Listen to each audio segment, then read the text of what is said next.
Welcome to The Unconventional Path, Entrepreneurship and Innovation Stories and Ideas. Hi, I'm Bela and Mike, former three-time entrepreneur, venture capitalist, and now the David D. Ray Professor of Innovation and Entrepreneurship at Clarkson University in Potsdam, New York. And I'm Mike Wasserman, Professor of International Management at the Münster University of Applied Sciences in Münster, Germany. Thanks for joining us. We hope you enjoy our podcast. In this mini episode, we're going to discuss a topic of general interest to our listeners, and we also answer listener questions, which we'll do today. These mini episodes will typically be about 10 minutes or so in length. And we release these mini episodes every other week to supplement our full episodes where we interview guests. Before we get to today's topic, a quick thank you to our sponsors, Clarkson University and the Münster University of Applied Sciences. And now let's jump right into today's topic, Bela. Hey, Mike, this one came to us from a listener question, and that's what spurred us to come up with this topic. So Bob wrote a very nice email to us, and he says, let me read it to you. Bela and Mike, I just wanted to say I enjoy the podcast, but the latest one with Mark Dzwonczyk was really special. I love the micro-observer term and the opportunity recognition. Thank you for doing these. Mark mentioned a book, Seth Godin's Purple Cow. Do the two of you have books that you would suggest for your audience? Thanks again, Bob. Great letter, great question. I have some books that I'll recommend, but I'm going to start with magazines, if that's okay, because I'm a big magazine guy, Bela. My family swears that I had an uncle who had me reading aloud from the Wall Street Journal when I was 4 years old, and it was very entertaining for the family. I think they were laughing at me and not with me. And then I subscribed to my first business magazine, which was Business Week, I believe in the 8th grade, and I've been a subscriber ever since, and I get a whole bunch of magazines, both paper still and electronically. So I love books, but I start a lot of books and I don't finish many. I think that's because my attention span is pretty short, and I just have this kind of multitasking personality. So I like magazine-length articles because there's still some depth, but I can finish a whole issue of a magazine in an hour or two. But in general, reading is really important to me, and whether it's books or magazines or listening to podcasts, which you'll talk about in a little bit, I think it's really important to broaden the viewpoints that I listen to. Go beyond my friends and my coworkers who I love and who teach me a lot, but I tend to surround myself, I think like all of us, with people that are a lot like me. So hearing these different ideas, gives me different perspectives, provides me with questions to ask people when I meet them for the first time, which also relieves a lot of the social anxiety that I often have, those of you that know me. And it helps me in general be open to opportunities for investments or to design solutions for, or to get my students thinking about their future, our future, is really neat. Kind of this idea of looking around the corner. And this gives me a lot of fodder for doing that. But I'll start with books, because that was the question that Bob had. So I have kind of 3 big books that I recommend to people who are interested in entrepreneurship and innovation. They're cheap to buy, that you can buy all 3 for about 40 euros and have an awesome start to your entrepreneurship library. The first is Lean Startup by Ries, and that's from 2014. The second one's a little older, called The Business Model Canvas, and that's by Osterwalder and Pigneur, and that's from 2011. And the third is The Startup Owner's Manual by Blank and Dorf, and that's from 2014. So those are kind of classic-y, getting a little older, but I think they're still very relevant, and I still have my students use those with good success.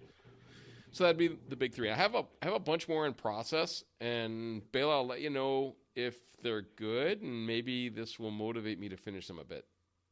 Yeah. Hey, Mike, that's a great list.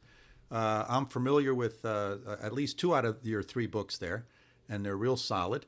And it's interesting you talked about Business Week, because I can remember as a probably 4th or 5th grader, my father had a subscription to Business Week, and I used to read that as well. And it's interesting how, things that you find laying around the house, you end up reading, and how it influences you in your life to come. So, Mike, hey, I have an idea. So why don't we do like a book of the month club? Why don't we once a month, and one of our episodes, we'll figure out which one it is. We'll announce either you or I a favorite book, or maybe a new podcast or a new magazine we've come across. But some piece of material, reading or listening that we think we should like to share with our audience. That's a great idea, Bela. I don't think it's quite Oprah's book club or anything, but it might give people some ideas to read and learn, and it's a good way for us to share our favorites. And maybe some of our listeners would share their favorites with us as well, and we could pass them along. So I think this is cool, and hopefully it'll push me to finish some of these books that I have open on my Kindle that I've had for years, and so I can make some recommendations. But that's great. All right, in terms of magazines, which is where I started, so I can kind of move on. Here's what I read to keep up on all things kind of innovation and entrepreneurship related. My favorite go-to source is probably Fast Company. And we'll put the links to these in the show notes so you can just click right on them. MIT Technology Review, I think, is great, and I really enjoy that. For general purpose kind of global business context, I read The Economist regularly. I like the Harvard Business Review and MIT Sloan Management Review. I read those, and those are kind of the classics. But there's another one called Strategy and Business that's a little more consulting oriented, but that is also something that I like. Wired is a classic tech one that I like. Core 77 is more focused on design, which I really like and think is important. And then I would add on there both the New York Times business section and the Wall Street Journal. And people say, oh, one is too liberal or one is too conservative. And I really think it's important that you look at both angles and you read things from different perspectives. So especially if you're in the U.S. to kind of get both sides, because they have different angles on things like regulation and taxes and things like that. And it's important to understand your whole base of customers and all your employees. So it's my typical plea for looking at things from multiple perspectives, and being a good business person means understanding different sides, not necessarily taking a side. When it comes to dealing with your customers. And we can have a whole nother mini on politics and business. Might be interesting and controversial. But so I try to read both of those regularly. And then blogs, these blogs tend to be shorter and are good for times when maybe I can't concentrate for a long stretch of time. Three I like are TechCrunch and Futurism and VentureBeat. So that's kind of my thing. And one more little side thing. I have two more little side things, Bela, as usual. But I post links to the articles that I read from these sources and some other ones to my Twitter feed, which is at mwasserman2. And I'll put the link on. And that is a lot of times I'll just throw up there some current articles that I've been reading that I think my friends would be interested to. So if you want to join that and follow, that's cool. And then my last note, I promise, and I'll turn it over to you, Bela, about books and magazines. And this is, do me a favor if you don't already do this. And if you have a few spare dollars, and I know not everybody does, but spend a few of those on a subscription to either a good quality newspaper or magazine of your choice, or buy a book or two every now and then, because paying for good journalism is really important for, I think, keeping a diverse set of voices in the public consciousness so that we all have access to different ideas and different perspectives. And I think it's every bit as important in this day and age as donating to your favorite nonprofit. I'm not saying don't do that, but it's equally as important, I think, to make sure that you're spending a little money, because good stuff doesn't come free. You get what you pay for, right? And I know that free is good for a lot of things and a lot of people, but my personal plea is be willing to pay a little bit to support people who are writing and editing this stuff. I agree, Mike. I agree. So I thought I would maybe share with our listeners Mike's sort of podcast list. So I've become a big consumer of podcasts, and that's fundamentally driven by two things. Number one, I'm a runner. So I run at least an hour a day, at 5 to 6 times a week. So I got a good hour a day there to consume somehow. And I also have a pretty significant commute. So I'm spending anywhere from an hour or two in the car commuting. So I have become an avid podcast listener. So I'll just quickly go down through my list here of podcasts. And number one on my list is a podcast called Marketplace with Kai Ryssdal. It's a great sort of overview of what's going on in the markets and the business world on a daily basis. That comes out every day. That's a daily podcast. Then there's How I Built This by Guy Ries. Those are interviews with entrepreneurs. They talk about how they built their businesses. Masters of Scale with Reid Hoffman. Similar to How I Built This, but a little different flavor to it. And there's Trailblazers with Walter Isaacson. That's also a great one. Again, interviews with successful entrepreneurs and business people. They are all excellent, well produced, well done. There's another one that I really like. It's called Business Wars.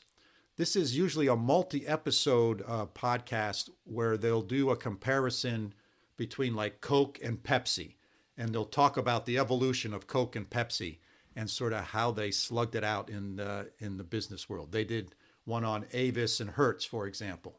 So Walmart and Kmart, and they're really good. Very sort of well done, historical in nature, and I really enjoy them. There's another one that I find really interesting. It's called 99% Invisible with Roman Mars. It's sort of focused on design. And here's one of these things that is just really intriguing to me, how they talk about things that when you have really good design, you really don't notice it because it's just functional and built into how you're using that device. And they talk about building. It's not just about devices. They talk about buildings and all sorts of stuff. So a couple other ones that are more startup oriented. One is This Week in Startups. There's another one called Entrepreneurship Stories for Inspiration. And then there's a really good one. It's not around anymore, meaning they're not doing any more new episodes, but they did about 2 seasons, I believe. And they're really good. I use this one in my class. And it's called Open for Business. And it's by eBay and Gimlet Creative. And it just sort of takes you through several different things. And as a matter of fact, I mentioned this in one of our previous podcasts where we talked about pricing. They did a really good episode on pricing. So that's sort of my podcast list. And again, we'll post this in the show notes for you and with links. So hope you enjoy them. And if you have some that you like, let us know. Awesome. Thanks, Bela. That was a great response to Bob's question. Probably a little more than he bargained for, but that's where our heads are at. And it's kind of neat, Bela, that you and I have very complementary. We listen to very complementary sources or read very complementary sources. That you're the podcast guy and I'm the kind of the book and magazine guy, which is fascinating. But great. So I think let's wrap it up. We're really happy that everyone joined us in our little podcasting adventure for this week. And we hope you found the last 15 minutes or so interesting and useful.